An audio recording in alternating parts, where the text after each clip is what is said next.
Buenas tardes a todos. Bienvenidos a esta nueva charla de tópicos candentes de la tributación argentina. En esta ocasión, que es la séptima charla, los tópicos serán referidos a los aportes y contribuciones de seguridad social. Aquí vamos a contar con la presencia de las dos profesoras de la materia, Valeria Estatio y Analía Zaita. Muchas gracias, Valeria y Analía, por haber aceptado la invitación y les doy la palabra. Bueno, buenas tardes a todos, gracias por sumarse. Y bueno, un poco la idea es contarles cómo hemos decidido encarar la materia, que se llama tópicos real, la materia es régimen de la seguridad social profundizado, contarles un poco el programa y la forma de encararlo, y después en una segunda parte, Analía va a abordar dos temas que consideramos de actualidad y que tienen impacto justamente en nuestra materia. Como características principales de la materia, queríamos señalar unos 3 puntos. El primero es que siempre aclaramos desde la primera clase que la materia está orientada a los aspectos tributarios de la seguridad social. O sea, no se ve toda la parte que llamamos prestacional o de los beneficios, sino que, digamos, empezamos justamente hablando del financiamiento del sistema de la seguridad social para entender con qué recursos se financian estos beneficios que luego se otorgan. Esto, digamos, como primera aclaración. La segunda aclaración sería que, como seguramente ya a los que han tenido cierto contacto con la materia habrán advertido, existe una gran dispersión de normas, mucho más que en la materia de impuestos. Digamos, son muchísimas las leyes, decretos, resoluciones que regulan toda la materia, y en este sentido un objetivo que nos hemos planteado, incluso cuando organizamos el material, es que quienes cursen la materia luego puedan contar con una suerte de compendio, digamos, de la materia, de la legislación, sepan dónde pueden ir a buscar, si el día de mañana tengan una consulta, un caso concreto que analizar, porque ya les digo, no es fácil de identificar, digamos, cuál es el cuerpo normativo aplicable. Y el tercer punto es que es una materia que no es, digamos, estrictamente, digamos, podemos decir que seguridad social pura, sino que se entrecruza el derecho tributario con el derecho laboral. A medida que vamos viendo los distintos temas en la materia, vamos a ver que hay ciertos aspectos que van a estar, digamos, más regulados por lo que sería el derecho laboral, ese va a ser nuestro punto de partida para luego ver el tratamiento previsional, y otros aspectos en los que quizás prima más el derecho tributario. Entonces, bueno, con todo, digamos, este combo, hemos organizado la materia para que justamente se puedan ir viendo los temas, teniendo en cuenta de estas circunstancias particulares de la materia. La materia, digamos, comienza básicamente con lo que es la distinción entre trabajo en relación de dependencia y trabajo autónomo, porque justamente a lo largo de la materia, sobre todo en lo que es la primera parte de la materia, lo que nosotros llamamos más de derecho de fondo, va a estar orientado a toda la tributación de quienes están en relación de dependencia. Entonces, primero consideramos que es importante efectuar bien esta distinción, para eso nos va a ayudar justamente el derecho laboral, y ahí ya en la primera clase, y luego lo intentamos reeditar en las clases sucesivas, la idea es en una primera parte plantearlo más desde el punto de vista teórico, pero luego desarrollar un caso, o más de un caso, para fijar estos conceptos y para que la clase tenga esta dinámica de teórico y práctico en la misma clase. Entonces, una vez que tenemos, digamos, más delimitado lo que sería el trabajo en relación de dependencia, sí nos vamos adentrando en los aspectos más esenciales y de fondo de la materia, que tienen que ver con el hecho imponible y la base imponible, y todo lo que se vincula básicamente con el cálculo de las contribuciones patronales, también de los aportes, pero lo más jugoso creemos que está en las contribuciones, Y en ese caso hacemos todo, digamos, un repaso y un raconto de la historia de las contribuciones, la historia reciente, que después como vamos a ver, digamos, se cura con la prescripción en materia previsional, o sea, no es que abordamos cuestiones que ya no tengan incidencia práctica, sino que todos los antecedentes que se ven son justamente para que los alumnos tengan la herramienta de poder defender situaciones que actualmente el fisco puede fiscalizar. Entonces vemos todos los aspectos vinculados al llamado decreto 814, todas las situaciones más conflictivas que se han dado, todo lo que tiene que ver con el encuadramiento de pymes, bueno, el sector de actividad, bueno, eso también a través de fallos, que también hemos seleccionado jurisprudencia y dictámenes aplicables, que tampoco son tan fáciles de encontrar, para luego sí llegar al régimen vigente y actual, que ya no es más el decreto 814, sino que surge de la ley de solidaridad reciente, y ahora sí ver los aspectos que serían problemáticos ahora. Porque como ustedes saben, digamos, al existir digamos, alícuotas desdobladas, eso digamos, siempre ha dado, y en la actualidad por distintos motivos también puede dar lugar a discusiones en cuanto al encuadre de las empresas.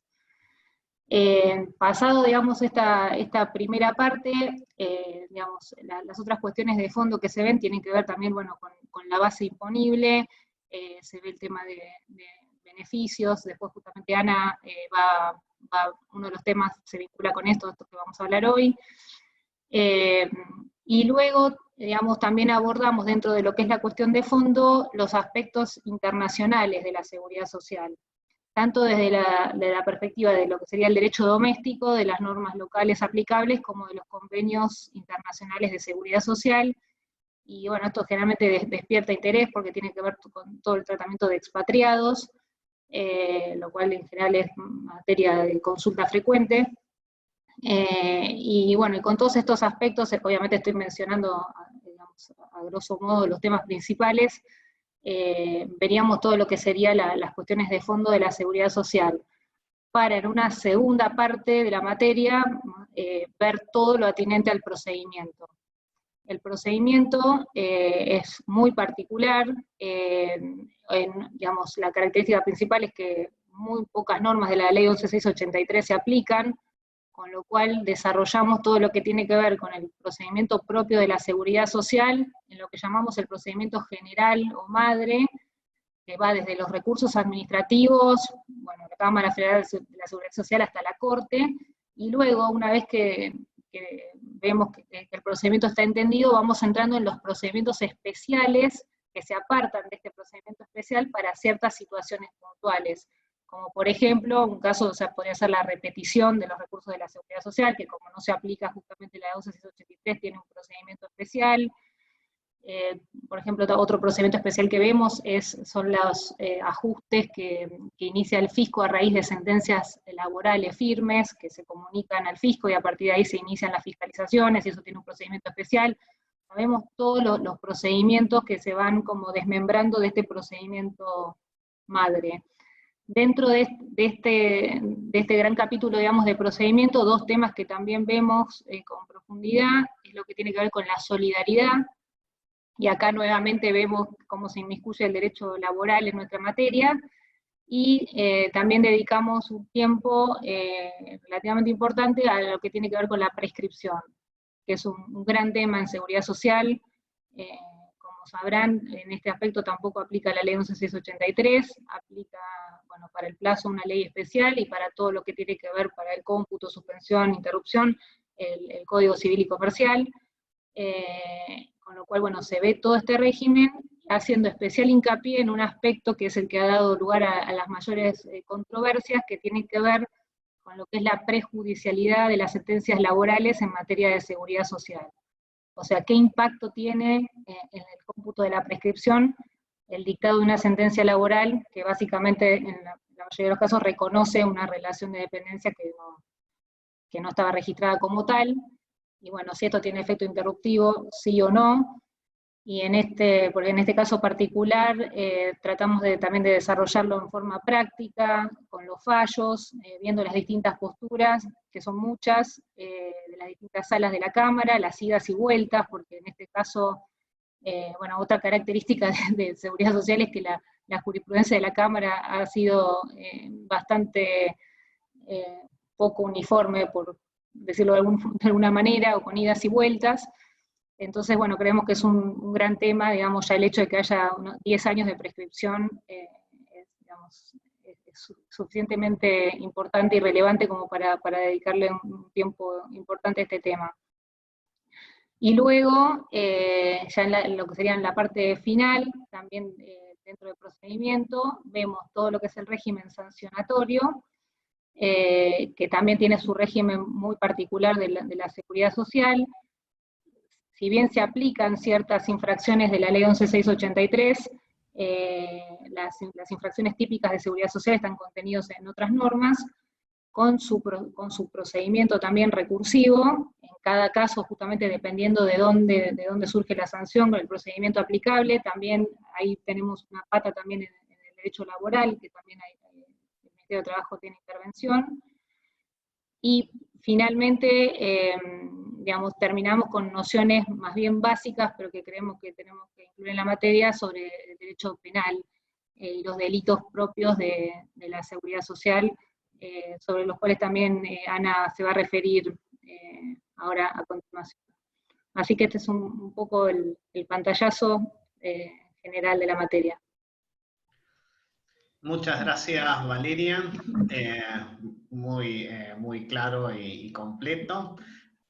Bueno, y ahora le damos la palabra a Analía, que va a dar la parte especial de actualidad. Exactamente. Bueno, en principio, gracias, digamos, por la posibilidad que nos dan de compartir el contenido. Gracias, Maximiliano, digamos, por la organización y por invitarnos a nosotros. Recursos de la seguridad social no es muy difundido en algún punto, así que bueno, es bueno que podamos compartir un poco las nociones, el alcance de la materia, y con Valeria elegimos dos temas dentro de este concepto de tópicos candentes en la tributación, como para justamente poder reflejar que en muchas normas que no tienen una vinculación directa con los recursos de la seguridad social, siempre existe, cuando somos asesores, cuando somos responsables de una empresa, la necesidad de analizar algunas cuestiones relacionadas con nuestra materia. Entonces, de ahí que creemos que es importante, justamente porque, como decía Vale, se entrecruzan los aspectos tributarios y los aspectos laborales. Y en este caso elegimos dos normas recientemente sancionadas que cruzan a los recursos de la seguridad social, y son temas que abordamos en la materia y que, digamos, nos permiten hacer este análisis que es necesario para implementar, para tomar decisiones desde el punto de vista de la tributación de nómina, como a veces lo solemos llamar. Y elegimos básicamente lo que tiene que ver con ley de teletrabajo. O sea, aquí el marco es eminentemente laboral, el marco normativo, pero tiene dos artículos que impactan en nuestra materia y que tenemos que pensarlos como para ver cómo lo implementamos, qué va a suceder y también cuál es la jurisprudencia existente en relación con estos conceptos que vamos a repasar de la ley de teletrabajo, que los trae incorporado. Eso por un lado. Y por el otro lado vamos a estar haciendo alguna mención a lo que tiene que ver con la ley de moratoria, porque justamente ahí también se entremezclan, digamos, al permitir la norma regularizar justamente aportes y contribuciones relacionados con seguridad social, se interrelacionan estos conceptos de seguridad social, obra social, y ver cómo influye en lo que es la suspensión o la extinción de la acción penal, conforme la jurisprudencia de la justicia en lo penal económico. Entonces, un poquito era contarles dos normas recientemente sancionadas, cuáles son los conceptos de la seguridad social que vienen incorporados y la necesidad justamente de tener este panorama que da nuestra materia, ¿no? Entonces, vamos por el principio, que es la ley de teletrabajo. Aquí lo que vamos a analizar un poquito es la ley de teletrabajo, independientemente de todo lo que pueda ser observable o no de la ley desde el punto de vista laboral, en cuanto a la implementación, en cuanto a un montón de cuestiones que maneja la norma.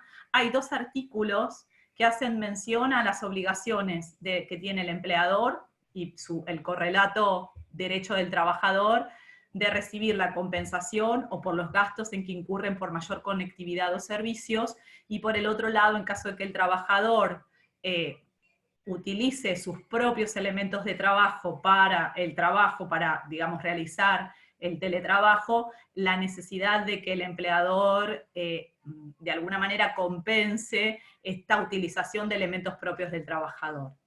Estos conceptos están relacionados con reintegros de gastos, pero aquí es donde nosotros, digamos, y ahí nos metemos en el vínculo que tiene la norma laboral con la norma previsional, tenemos que analizar cómo debería implementarse estos conceptos que nos trae la ley de teletrabajo. Y acá, digamos, partimos del hecho imponible previsional, que es lo que analizamos en la unidad 4, de nuestra materia, digamos, como para precisarlo, y básicamente, digamos, el concepto, sobre todo, si bien en la primera parte hablamos, el principio que rige en materia previsional es el de la territorialidad. En principio, todo aquel que trabaja en Argentina debe tributar a la seguridad social en Argentina, ya sea como autónomo o como dependiente, y en el marco de la relación de dependencia, que es a donde se dan las cuestiones más conflictivas, el hecho imponible está dado por la remuneración, ¿no? Entonces, ¿qué se entiende por remuneración? Es todo ingreso que percibe el empleado, el afiliado en dinero o en especie, susceptible de apreciación pecuniaria, en retribución o compensación o con motivo del trabajo. Y a su vez, esta definición está dada en particular por la ley laboral y también por la norma previsional, que es la ley 24.241. Pero este concepto, en el marco de una relación laboral, no solo el trabajador recibe una remuneración, muchas veces también, digamos, obtiene beneficios sociales que tienen una definición propia en la ley de contrato de trabajo, y a su vez muchas veces en el marco de una relación laboral, el trabajador afronta gastos que son, digamos, o que deberían estar a cargo del empleador, básicamente porque la afectación es laboral y porque responden a esa necesidad de hacer el trabajo, que son los reintegros de gastos. Y es ahí donde queremos ir.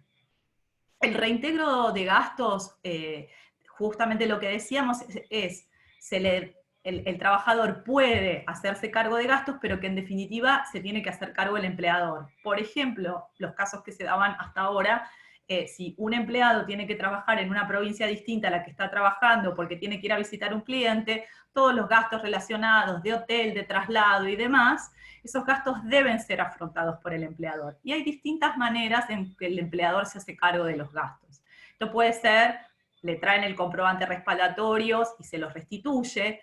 En algunos casos, los gastos de traslado, la misma ley de contrato de trabajo, de la cual la FIP se basa y surgen dictámenes en cuanto al análisis de estas situaciones, por ejemplo, permite el reintegro a través del pago de kilómetros recorridos. En ese caso, hay una serie de cuestiones que hay que tener en cuenta, donde se reintegra el gasto sin necesidad de comprobante, siempre tiene que haber afectación laboral, y después la misma ley de contrato de trabajo prevé la posibilidad de que algunas situaciones o algunos gastos, en particular los viáticos, se puedan establecer por convenio colectivo de trabajo. Y es lo que pasa, por ejemplo, con los casos del convenio colectivo de camioneros, donde tienen una suerte por su propia actividad, hay gastos de traslados, entonces lo que decide la norma es que en lugar de traer los comprobantes respaldatorios, a través del convenio se puede establecer un monto sin necesidad del comprobante respaldatorio. Por supuesto que esto tiene que estar consensuado entre las cámaras empresarias, los sindicatos y homologado por el Ministerio de Trabajo. Este es el marco normativo general en el que ponemos mucho énfasis cuando damos la materia, porque justamente la tendencia es a tratar de dar más cosas a los empleados, pero también, por otro lado, ver cómo afecta el costo de la empresa. Entonces, lo que tenemos que tener en cuenta es que el hecho imponible previsional, cuando yo digo que estoy frente a un concepto que es remunerativo, me genera la obligación de pagar aportes y contribuciones. Y si no lo hago, y está mal encuadrado este concepto, por supuesto después tengo atrás la potencial determinación del fisco por esos aportes y contribuciones omitidos. ¿Qué es lo que sucede en nuestra materia, digamos, que también la hace un poco interesante? Es, esas determinaciones abro un paréntesis, pueden venir tanto por el lado de una fiscalización como a partir de un juicio laboral. ¿Por qué? Porque normativamente está previsto la obligación de parte de los funcionarios judiciales y administrativos que cuando en una extinción o en un reclamo se debata la existencia de una relación incorrectamente registrada o no registrada, como podría ser pagar una suma que tiene carácter de remuneración, pero que el empleador no la trató como tal, en ese caso la autoridad judicial o la autoridad administrativa, en caso de que se haga un acuerdo, tiene la obligación de notificarle al fisco para que el fisco o determine directamente la deuda bajo determinadas situaciones o haga una fiscalización. Entonces, el concepto de hecho imponible, la distinción entre viáticos, entre reintegros de gastos, entre beneficios sociales y remuneración en sí misma, es importante que la tengamos en cuenta. Por el otro lado, sumo un dato para después unirlo con la ley de teletrabajo y por qué lo quisimos unir con esto.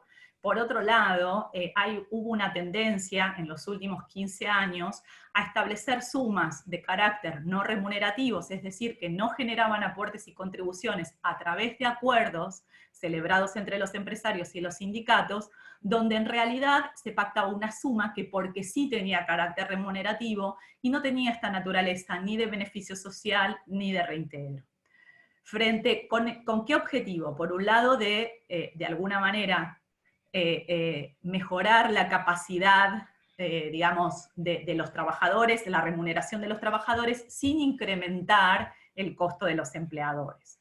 Y fue homologado por el Ministerio de Trabajo aún con este concepto, y la AFIP, estando la homologación del Ministerio de Trabajo, no genera una determinación de deuda por este incorrecto tratamiento.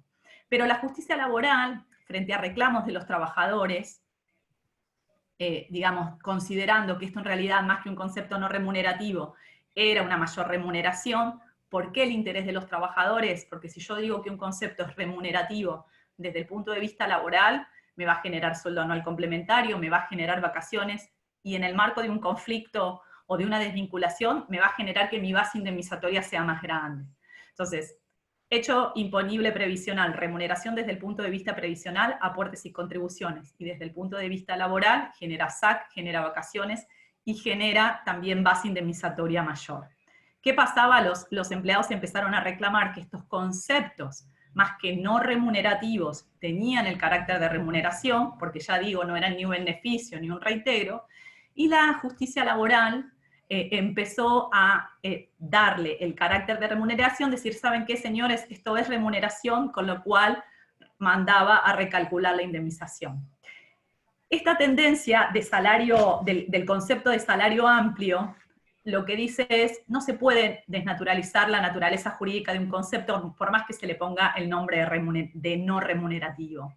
Y está basada en el Convenio 95 de la Organización Internacional del Trabajo, que, lo voy a leer, dice, a los efectos del presente convenio, el término salario significa la remuneración o ganancia, sea cual fuere su denominación o método de cálculo, siempre que pueda evaluarse en efectivo, fijada por acuerdo por la legislación nacional y debida por un empleador a un trabajador en virtud de un contrato de trabajo, escrito o verbal, por el trabajo que este último haya efectuado o deba efectuarse, o por los servicios que haya prestado o deba prestar. Este concepto de remuneración amplia es el que aplica la justicia laboral y es el que también aplicó la Corte en dos fallos, de aquí la importancia de prestar atención.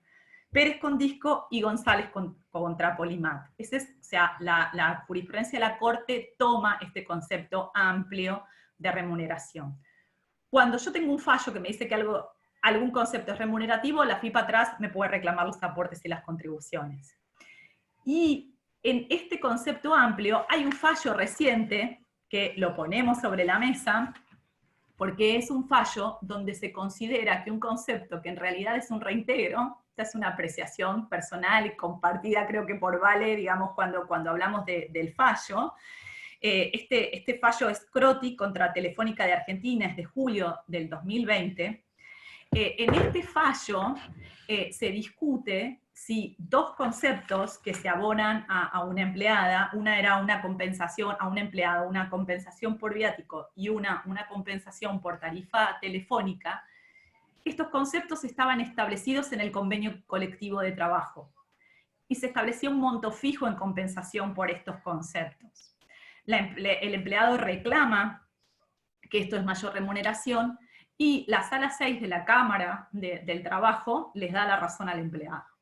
¿Basados en qué? En este concepto amplio de salario conceptualizado por el convenio 95 de la Organización Internacional del Trabajo. Y resulta que hay uno de estos conceptos, hay uno que básicamente la compensación por tarifa telefónica le daban una suma de dinero por la cual, al ser telefónica, si yo tenía como empresa que me proveía la telefonía telefónica, me daban esta compensación, con lo cual es cierto que es una mayor remuneración, o sea, el concepto no remunerativo no tiene sentido.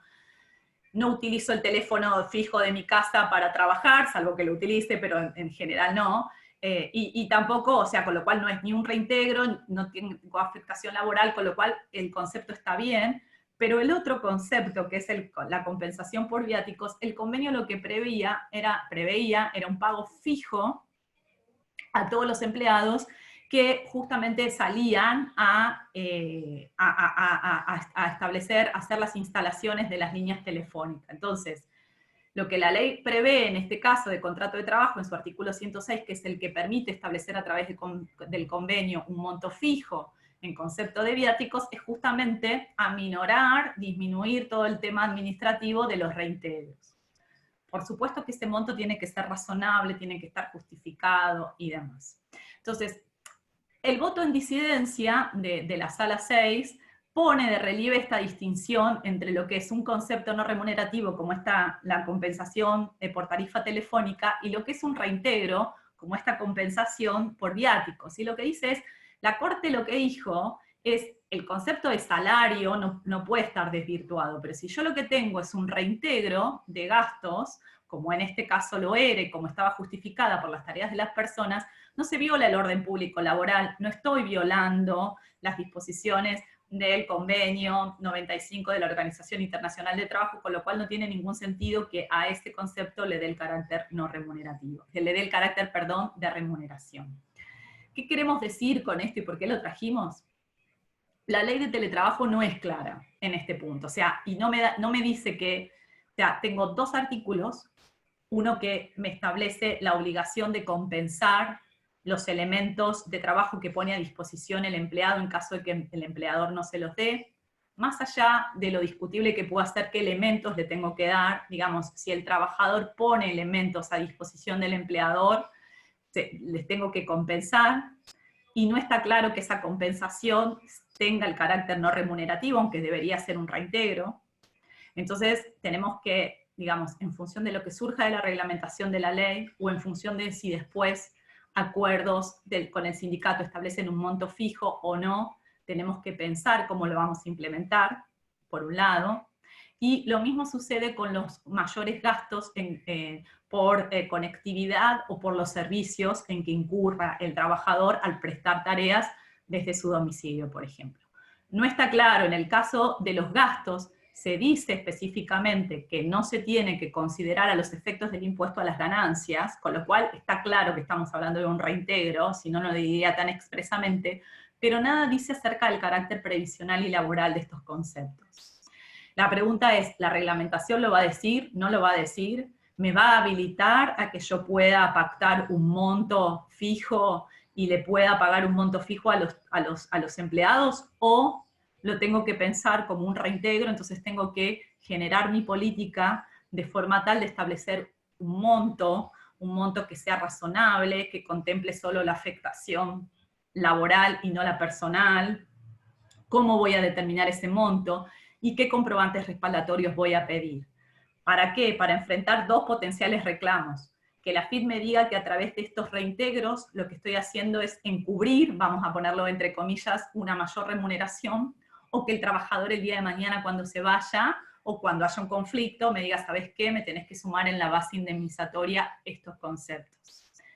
Entonces un poquito era traerles esto, o sea, hay una ley que parecería que es solo laboral, y tiene 2 artículos que nos ponen de lleno a, digamos, al análisis de las situaciones, y a partir de ahí a tomar la decisión si tengo que asesorar a una empresa, si estoy a cargo de una empresa, si estoy en distintos departamentos de impuestos o de recursos humanos de una empresa, cómo se debe implementar estos conceptos. Entonces un poco es esto, abrir el panorama, y más allá, o sea, tenemos que pensar por un lado en el fisco en sí mismo, cuando debo enfrentar en algún momento una inspección, pero también qué reclamo puedo llegar a tener de parte de los empleados que después elípticamente me generan una determinación de deuda por parte del fisco.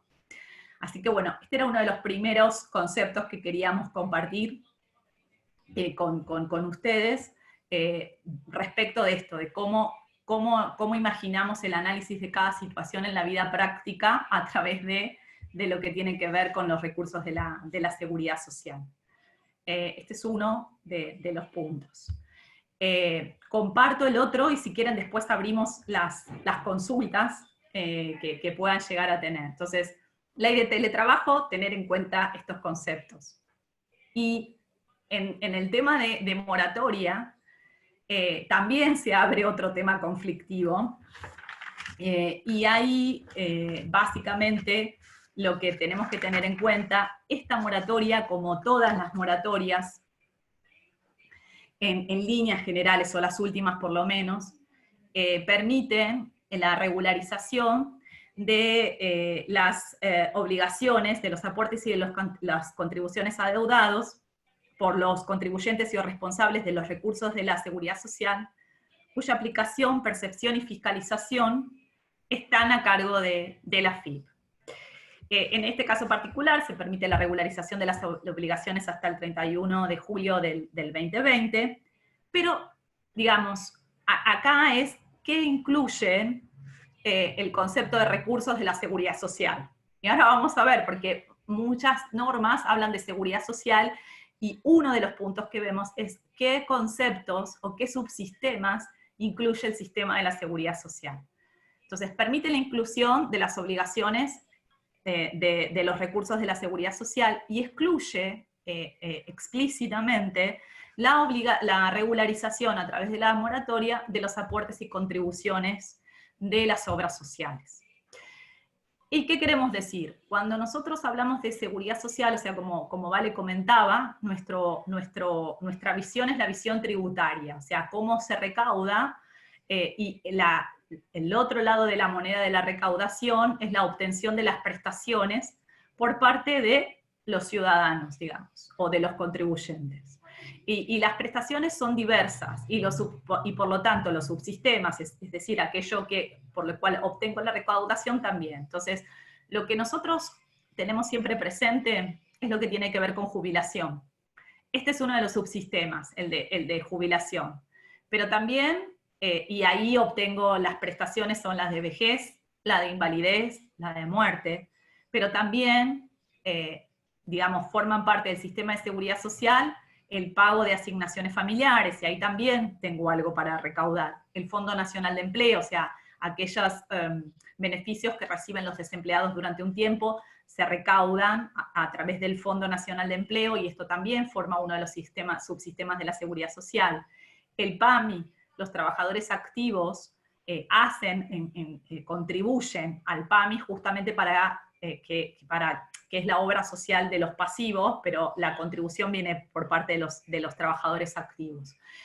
Y hay una partecita que forma parte también del concepto de seguridad social de uno de los subsistemas, que es el ANSAL, que es una partecita de la obra social, que justamente lo que financia son algunas de las prestaciones, sobre todo las obligatorias, de la obra social. Y a su vez, la obra social también es otro de los subsistemas que forman parte de lo que es conocido como contribución unificada de la seguridad social. Y todos estos subsistemas juntos, la creación de este concepto se remonta al año 1991. Y a partir de ahí, cada vez que hablamos de ese sistema único de la seguridad social, cada vez que hablamos de la contribución unificada de la seguridad social, estamos hablando tanto de los subsistemas de seguridad social que nombramos recién, como de la obra social. ¿Cuál es la diferencia? La diferencia, digamos, visible, porque hay diferencias, pero la diferencia visible de estos conceptos es que todos aquellos subsistemas que forman lo que sería la seguridad social pura son recaudados y fiscalizados por AFIP, y son esos los que pueden incluirse en la moratoria. Las deudas que tengas por esos conceptos son las que voy a incluir en la moratoria. La obra social la recauda AFIP a través de la declaración jurada que muchos conocemos como 931, pero la fiscalización queda en cabeza de cada una de las obras sociales. Y si bien en esta moratoria se invitó a las obras sociales a adherirse, lo cierto es que nunca pasa. ¿Y por qué lo traemos sobre la mesa? Porque uno de los beneficios, vamos a decir, de las moratorias, más allá de la eventual condonación de multas o limitación de intereses, es justamente la suspensión de la acción penal y la extinción de la acción penal una vez que está cancelada la moratoria. Y aquí, si nosotros vamos a la ley penal tributaria y sin ir a todos los delitos, vayamos al de evasión simple de los recursos de la seguridad social, ahí la norma lo que define dentro del tipo penal son las deudas que se originan, y ahora lo vamos a leer, por el sistema de la seguridad social. ¿Qué dice la ley penal tributaria? Dice en su última versión, será reprimido, vamos, insisto, a evasión simple, será reprimido con prisión de 2 a 6 años, el obligado que, mediante declaraciones engañosas, ocultaciones maliciosas, o cualquier otro ardid o engaño, sea por acción o por omisión, evadiere parcial o totalmente al fisco nacional, provincial o de la Ciudad Autónoma de Buenos Aires, el pago de los aportes o contribuciones, o ambos conjuntamente, correspondientes al sistema de la seguridad social, siempre que el monto evadido excediere la suma de los 200.000 pesos por cada mes. La pregunta es, cuando la ley penal tributaria habla de sistema de la seguridad social, ¿a cuáles de todos estos subconceptos que vimos recién se refieren? Y ahí, desde hace aproximadamente un año o año y medio, se empezó a evidenciar una interpretación de la justicia en lo penal económico, donde consideran que dentro de este concepto, o sea, la tipificación de este delito está de alguna manera compuesta por lo que sea deuda de aportes y contribuciones, tanto de seguridad social como de obra social.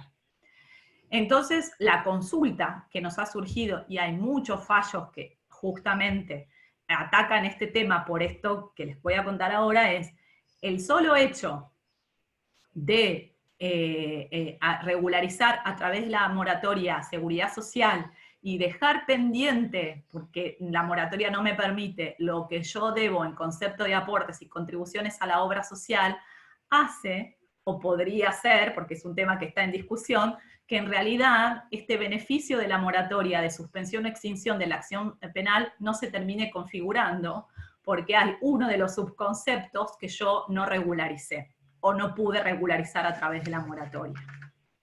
Y esto se empezó a discutir hace algunos años, cercanos, hace 2 años. Hasta ese momento, la AFIP, ¿qué era lo que hacía? Digamos, frente a una inspección o por distintas circunstancias, generaba una determinación de deuda por aportes y contribuciones de seguridad social.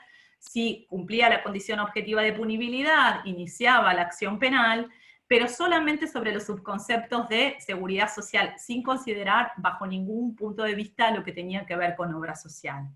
Hoy, lo que nos trae es, si un contribuyente va a regularizar alguna deuda por aportes y contribuciones de seguridad social, tenemos que decirle, ojo, que te está quedando pendiente lo que tiene que ver con obra social, y ojo, que el fin, uno de los beneficios que vos querés obtener con la regularización, que sería esto, lograr la suspensión o la extinción de la acción penal, no se va a configurar tan simplemente. Y acá los fallos, digamos, tenemos un fallo que lo traemos como para compartir, que es Tonrell. Hay otros sobre infracción ley 24769, es de julio del 2020, donde de alguna manera se avisoran o se pueden ver las dos posturas que hay en la justicia penal económico. Es un tema no resuelto y que lamentablemente la ley actual de moratoria, la 27562, no solucionó y deja abierto, porque no permite incluir lo que tiene que ver con obra social. Y en este fallo, digamos, ¿cuáles serían las dos posturas? El voto mayoritario, lo que dice básicamente es, en consecuencia, en este caso, la persona había regularizado, obviamente, solo seguridad social, quedaba pendiente lo de obra social. Entonces, el tema era si estaba suspendida o no la acción penal. Entonces dice, en consecuencia, por la interpretación armoniosa y no contradictoria de la disposición legal citadas en referencia a la ley de moratoria, en atención a las características particulares del caso y a los fines únicos de evaluar la procedencia de la adhesión al régimen de regularización establecido por la ley 27260, por las obligaciones relativas a los recursos de la seguridad social, corresponde examinar en forma separada los rubros correspondientes a los distintos subsistemas que forman parte del Sistema Único de la Seguridad Social. Y llegan a esta conclusión. O sea, los ven por separado. Lo que tiene que ver con seguridad social, dice, la acción penal está suspendida porque están metidos, o están incluidos, perdón, en moratoria esta deuda. Ahora, lo que tiene que ver con obra social, lo analiza por separado y ve si este concepto reúne o no, o el monto adeudado en concepto de obra social alcanza o no la condición objetiva de punibilidad establecida por la ley penal tributaria. Como que desdobla los conceptos. Y acá entonces, si, por ejemplo, hoy incluimos en moratoria bajo este criterio seguridad social y lo que debo de obra social cumple la condición objetiva, atrás voy a tener la denuncia penal por lo menos realizada y tendré que defenderme. La interpretación de la minoría, lo que dice este concepto, desde mi punto de vista, es más favorable al contribuyente y tiene algo de lógica, porque la verdad que es la ley la que no me está permitiendo regularizar el concepto de obra social. Lo que dice es el delito que sanciona la ley penal tributaria se incurre con toda clase de aportes y contribuciones, constituyendo, un hecho único. Por lo que se adeuda corresponde, aun cuando lo que se adeuda corresponde a distintas reparticiones. O sea,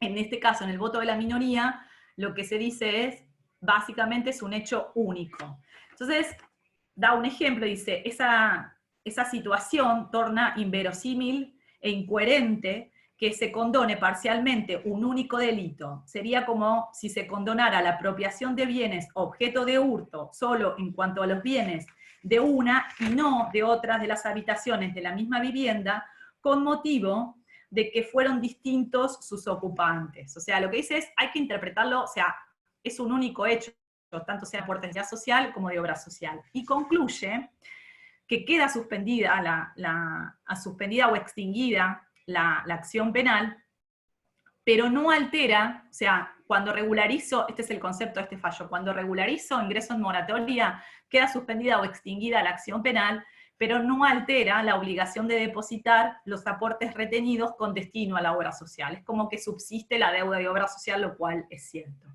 Pero la verdad que hoy es un tema que no encuentra una solución en la norma, y que veremos cómo va evolucionando la jurisprudencia en este sentido. Entonces también lo queríamos traer, porque digamos, frente a estar analizando una regularización por conceptos de aportes y contribuciones a la seguridad social, tenemos que pensar qué es lo que vamos a hacer con la obra social.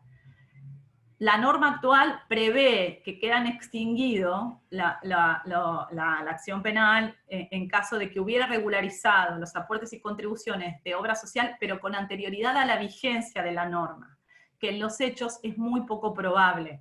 O sea, en general, cuando tengo la deuda, la tengo por todo, y no suelo regularizarlo de obra social con anterioridad a cualquier regularización de seguridad social. Así que bueno, estos son los temas que elegimos y bueno, acá estamos a disposición para cualquier duda o comentario que puedan llegar a tener. Muchas gracias, Analía, por esta exposición tan interesante, esta selección de temas. Bueno, se abre el panel para las preguntas. Si alguien tiene preguntas, por favor, mándalas por el chat.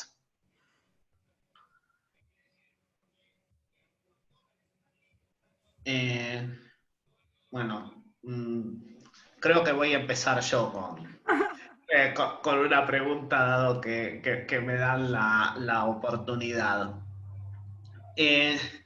Respecto de la ley de teletrabajo, imagino que, salvo, no sé, alguna industria muy particular, todavía no hay convenios colectivos que hayan previsto nada de todo esto. No, exactamente. Dejo si querés te cuento un poco para dónde creemos que va a ir.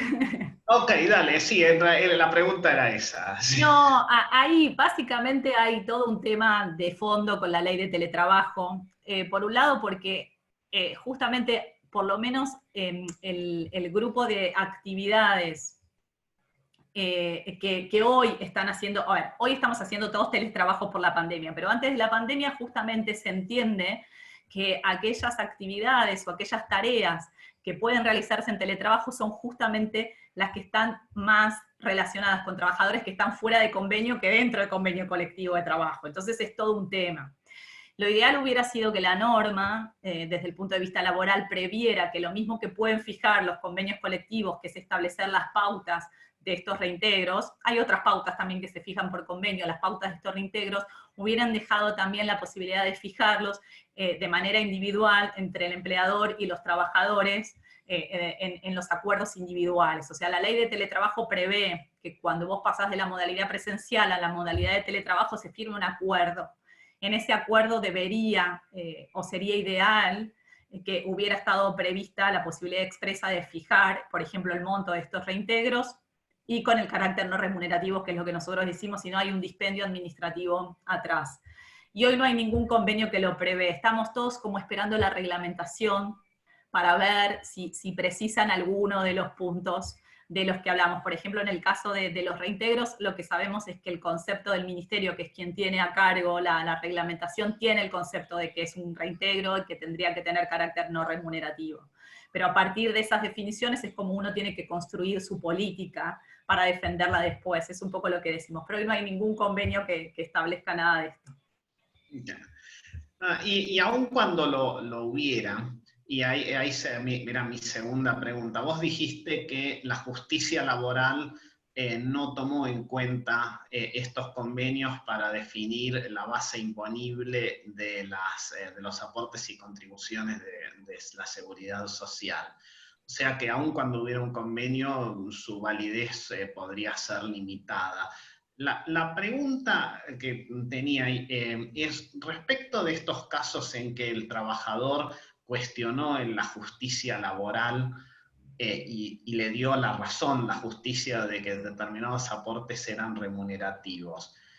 La AFIP después fue contra ese empleador por el resto de los trabajadores en la misma situación. Te cuento la experiencia que hemos tenido, o sea, y vale aportar la tuya también, que es parecida, así que así tenemos un ámbito.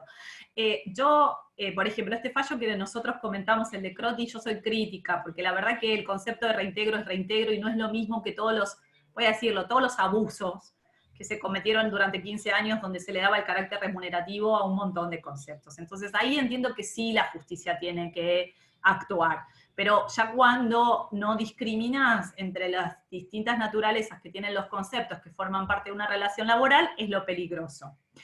La experiencia que yo he tenido en el caso de autos, sobre todo, autos compañías, que han reclamado que era mayor remuneración, y teléfono celular, en principio, con una sentencia firme, vinieron y determinaron deuda por esa persona en particular, y sí dejaron, por ahora está todo suspendido, una solicitud de documentación como para ampliar el análisis. Porque, o sea, frente a una sentencia ya está el acto, o sea, ya está la determinación de la naturaleza y, bueno, no hay mucho para discutir, digamos. Aunque pues, pero hay, y respecto al resto de los trabajadores, la AFIP tendría que probar justamente, por ejemplo, la falta de afectación laboral o la no razonabilidad del monto y demás. Sí lo han intentado, yo no he visto, digamos, con éxito si querés, esa manera de abordarlo por parte de la AFIP, pero sí tengo casos que están suspendidos por el tema de la feria, donde se han solicitado documentación adicional. ¿Vale? Yo creo que vos tenías también algún Sí, caso sí. parecido. En el mismo sentido, puntuales en los casos de sentencia y respecto de los demás trabajadores, hasta ahora son requerimientos de información donde se le pide a la empresa una suerte de enumeración de este tipo de beneficios que otorga, que también es bastante delicado de contestar, lo hemos hablado, porque si la empresa le está dando un cierto tratamiento que se sabe que no coincide con el que la AFIP pretende, es una suerte de autoincriminación, digamos, dar ese listado, con lo cual hay que saber cómo manejarlo, ¿no? Pero creo que a veces la AFIP se maneja, a veces los temas salen como por oleadas, o sea, determina ciertos temas, y este fue uno de los temas que vino medio por oleada antes de la pandemia, estaban justo con este tema, pero bueno, ahora está todo un poco suspendido. Pero sí es un tema reciente y de mucha actualidad. También el tema de la deferencia al Ministerio de Trabajo, que dice que esto no es remunerativo, ¿no? En el ámbito tributario hay jurisprudencia en que la opinión de los organismos reguladores sobre determinado concepto, por ejemplo, el INAES respecto de las mutuales o la Superintendencia de Seguros respecto de ciertos tipos de seguros, prevalece sobre la opinión de la AFIP, es decir, es el organismo especializado el que interpreta. Acá el problema fue que la justicia laboral fue la que desconoció ese carácter. Entonces partimos de ese problema previo, digamos. Exacto, a eso iba. Entonces la AFIP se ve ante dos organismos especializados que dicen cosas distintas, el ministerio por un lado y la justicia laboral por el otro. ¿Y ustedes cómo ven la posibilidad de armonizar eso? Ahí, a ver, esto tiene como historia, cuando yo empecé a ver el tema de seguridad social, ya casi 30 años, casi, ahí había una distinción entre la homologación del Ministerio de Trabajo que no era oponible a la AFIP. Entonces, aun cuando el Ministerio homologaba los acuerdos con conceptos no remunerativos, lo que la AFIP decía era que no eran oponibles, porque las partes que habían celebrado este acuerdo lo habían celebrado en otro ámbito que era el ámbito laboral, justamente con este sentido, viste, hecho imponible laboral y hecho imponible previsional. Entonces le decía, vos ministerio homologaste, es solo a los efectos laborales, pero a los efectos previsionales no te podés meter. Esto fue evolucionando, digamos, hubo después algunas resoluciones conjuntas donde se pedía que frente a algún acuerdo se le dé traslado a la AFIP para que la AFIP diera su visto bueno o no, y después se redujo a que se le reconoció la autoridad al ministerio, como vos bien decís, Maximiliano, la autoridad al ministerio como para homologarlo, y si estaba la homologación, la AFIP no tenía la facultad de determinar deuda conceptualmente. El tema, como dice Vale, es la justicia, y ahí creo que esto es un punto de vista absolutamente personal. Durante muchos años se desvirtuó estos conceptos. Entonces ahí es como que la justicia laboral tuvo el pie como para reanalizar esta situación y encauzarla en los principios generales del derecho del trabajo. Pero ahí es cuando mezcla situaciones y no distingue en estos temas que vemos lo que sería un reintegro o incluso la utilización de los autos, compañía y demás. También tenés que ver a quién se lo das. O sea, hay algunas categorías donde la utilización puede tener esta afectación laboral y hay otras que no, entonces se mezcla todo. En alguno de las charlas que daba la FIP, el Consejo Consultivo o el Foro de Seguridad Social, justamente se comentó uno de los fallos de corte, y obviamente cuando hay un fallo la AFIP se ve obligada a hacer esta determinación. Y después, cuando vos tenés que defender el resto de los casos, está justamente como vos tenés de alguna manera analizado tu circuito, determinada la política, determinados los casos y demás, por eso decimos es importante nutrirnos de todo esto como para encauzarlo de la mejor manera también. Una pregunta, ¿hubo alguna sentencia de la Cámara de Seguridad Social sobre este tema? Sobre lo que tiene que ver con la facultad de AFIP de no determinar deuda cuando el Ministerio homologaba, sí, y por eso cambiaron, si querés, su postura hace muchos años. Sobre los conceptos en particular, así como tipo del análisis específicos, no lo he visto. El fisco no ha sido muy proactivo los últimos años en determinar deuda, viste, de manera, si querés, unilateral, en el sentido no a través de una sentencia laboral, como para que tengamos la posibilidad de ver esto en la Cámara, ¿vale? Yo no recuerdo ninguno cercano, no sé si... No, lo que iba a comentar es que sí, o sea, en estos casos que estábamos comentando antes, sí vamos a tener el argumento, por lo menos para discutirlo, que cuando nos vienen a buscar, digamos, a requerir información respecto de trabajadores que no están incluidos en la sentencia, digamos, ahí discutirlo justamente porque no ha sido motivo de una sentencia laboral, y el tema de fondo, digamos, no está del todo resuelto. O sea, ahí tenemos más chance de discutirlo.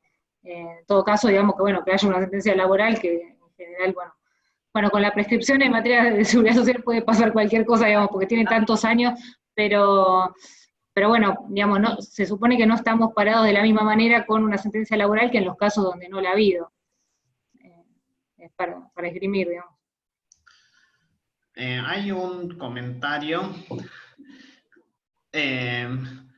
Aquí dice Daniel que con la ley del teletrabajo se prendió la alarma del sector empresario. Si pueden mencionar cuáles son los temas más problemáticos de esta ley. Por lo que parece son los que ya mencionaron de cómo se computan los aportes y contribuciones de los trabajadores que están a distancia. Uno es el de los gastos, y después tenés algunos conceptos más laborales, como por ejemplo, quiénes están comprendidos en la ley de teletrabajo, porque se habla de quienes parcial o totalmente realicen tareas en otro lugar fuera del establecimiento, digamos, de la empresa. Entonces, la pregunta es: una persona que vaya un solo día, teletrabaje, o esté en la casa, o que tenga que ir a visitar a un cliente y por eso decida que esté cerca de su casa, decida quedarse en su casa o no, si le aplican todas las disposiciones de la ley de teletrabajo. Ese es uno de los puntos. El otro punto es el de reversibilidad, es decir, la posibilidad unilateral. Está fijado como que solo el trabajador que pasó de modalidad presencial a teletrabajo pueda solicitar volver a la modalidad presencial, y el empleador se lo tiene que dar si no se puede considerar despedido. Ahí hay todo un tema de que los empleadores que están pensando en el teletrabajo están reestructurando sus oficinas justamente para de alguna manera acortan los costos desde la infraestructura, y si todos los trabajadores quisieran volver al mismo tiempo no se podría canalizar esto.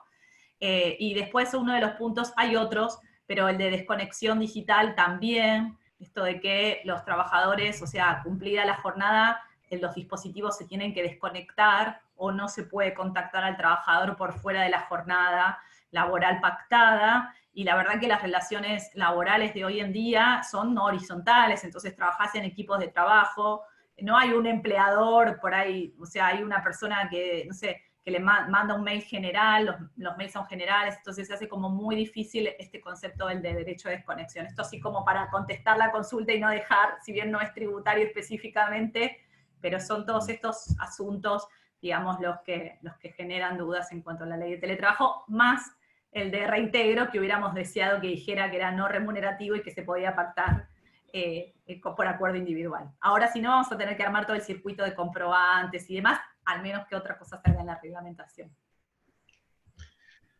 Bueno, muchas gracias. ¿Hay alguna pregunta más sobre ley de teletrabajo? Bueno, entonces pasemos a las preguntas sobre el régimen penal tributario y de la seguridad social, y en particular la moratoria. ¿Alguna pregunta sobre eso? Bueno, entonces hago yo una. Ya que tengo la oportunidad, Vamos a ver. es decir, el problema que vos planteaste de que la moratoria afecta a los aportes y contribuciones de seguridad social, pero no a las obras sociales, me hace acordar un poco a lo que se planteó con la ley 27.260 de blanqueo y moratoria, que se exhortó a las provincias a que sacaran leyes similares, porque si no iba a ser un disuasivo para los contribuyentes que quisieran entrar en un régimen nacional, si eso los podía exponer a reclamos de las provincias. Y esto puede funcionar de forma parecida, es decir, un contribuyente puede decidir ser disuadido de presentarse en moratoria porque dice, si me presento por aportes y contribuciones de seguridad social, van a venir las obras sociales contra mí. Una cosa así sería el razonamiento. Exactamente. Y sobre todo que te queda pendiente o abierta la acción penal. Creo que es eso lo más peligroso. Sí. O sea, porque, a ver, la situación que se da con la obra social es, si es deuda declarada, o sea, si es deuda que yo declaro y no pude pagar, o sea, yo generé mi declaración jurada, vamos a pensar que los aportes los ingresé y solamente me quedaron las contribuciones sin paga, porque si no hay retención indebida, que este es otro de los problemas que podemos llegar a tener. Ahí ya la deuda está declarada por sí misma y las obras sociales pueden llegar a venir o vienen en general, ¿no?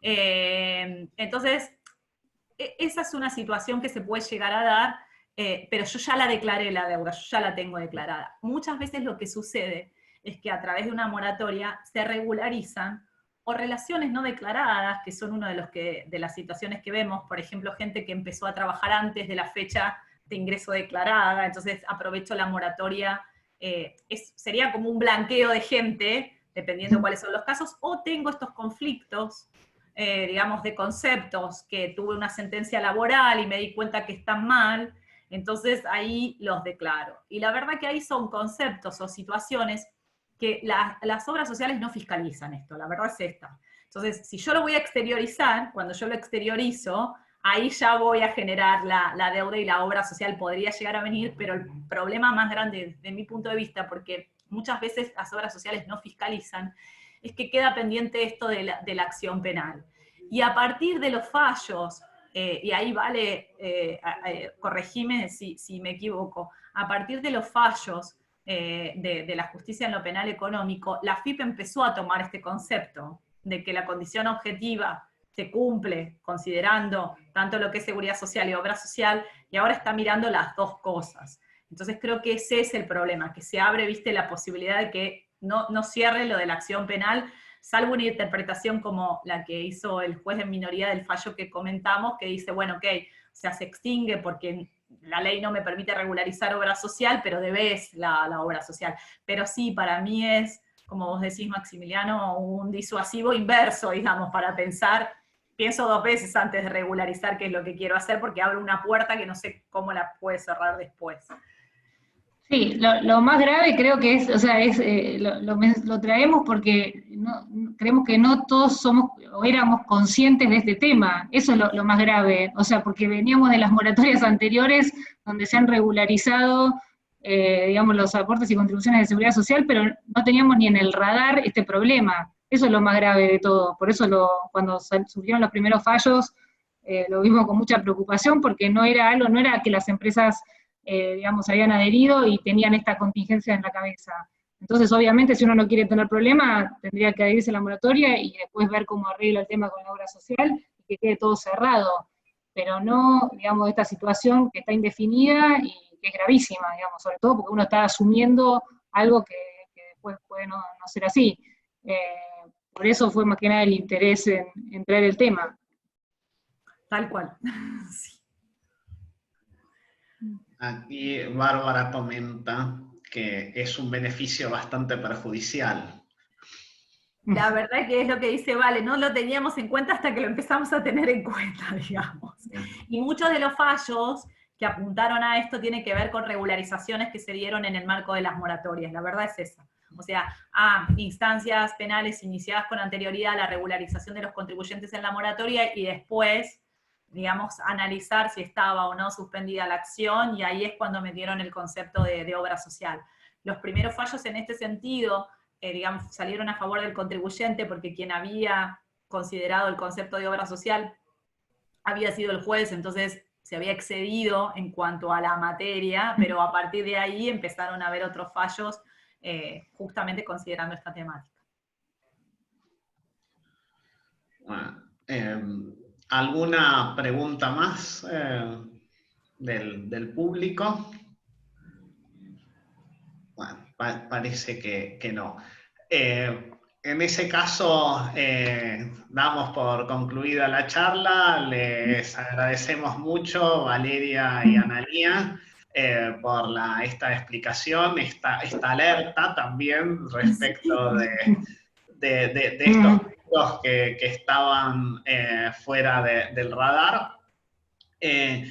Y que realmente son de gran actualidad, y todo indica que va a seguir siendo un tema importante. Y bueno, y les agradecemos también a todos los presentes virtualmente, que ha sido un gusto que asistieran a esta reunión, y los esperamos para la próxima charla de tópicos candentes de la tributación argentina, que será el próximo jueves. Gracias a todos y hasta pronto. Bueno, muchas gracias. Chao, gracias. Chao.